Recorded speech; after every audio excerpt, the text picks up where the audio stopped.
Penjabat Bupati Tanggamus Mulyadi Irsan meninjau sejumlah pekon terdampak bencana tanah longsor dan banjir di wilayah Kecamatan Cukubalak, Kabupaten Tanggamus, Lampung. Peninjauan dimulai dari Pekon Pekondoh dilanjutkan ke Putihdoh, Tengor, Tanjung Betuah dan berakhir di Pekon Pampangan. Selain meninjau banjir bandang, PJ Bupati juga berinteraksi dengan warga terdampak bencana dan berkoordinasi untuk mendapatkan rincian kerusakan bencana alam. Setelah pemeriksaan secara langsung diketahui bahwa pemukiman berada di bantaran sungai sehingga pada saat meluap sehingga pemukiman warga terimbas. Banjir bandang ini terjadi ketika fungsi hutan terganggu tidak berjalan sebagaimana mestinya sehingga berdampak ke hilirnya. Atas musibah tersebut, satu persatu dampak bencana mulai dibenahi dan korban yang mengalami kerusakan akan ditindaklanjuti oleh Pemkab Tanggamus.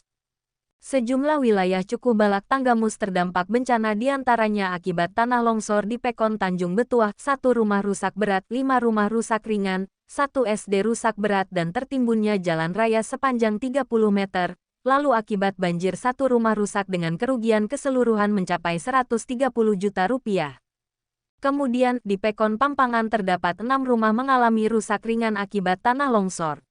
Lalu di Pekon Sukaraja, 1 rumah rusak ringan akibat tanah longsor, sedangkan di Pekon Putihdoh, 1 unit rumah rusak ringan akibat tanah longsor. Terakhir, di wilayah Pekon Tengor setidaknya 12 rumah warga mengalami rusak ringan akibat banjir yang menerjang wilayah setempat, 4 ruang kelas SMP Al-Islam tergenang air dan 1 jembatan penghubung dusun rusak berat. Pemukiman itu ada di bantaran sungai, ya. Sungainya meluap, akhirnya pemukiman berimbas terhadap luapan sungai. Kan kita tahu Tanggamus ini pesisir barat dan Lampung Barat itu adalah dataran tinggi. Nah, dataran tinggi ini lingkungannya terganggu, ekologi ekosistem terganggu. Ya akhirnya fungsi air tadi, fungsi hutan yang untuk menahan air itu tidak berjalan sebagaimana mestinya. Itu yang berdampak terhadap tadi kerusakan ekosistem, ekologinya itu, lingkungan itu. Akhirnya ke hilirnya berdampak. Kemampuan daya tampung saluran air, fungsi lereng yang terganggu, ini berdampak, berakibat terhadap pemukiman masyarakat.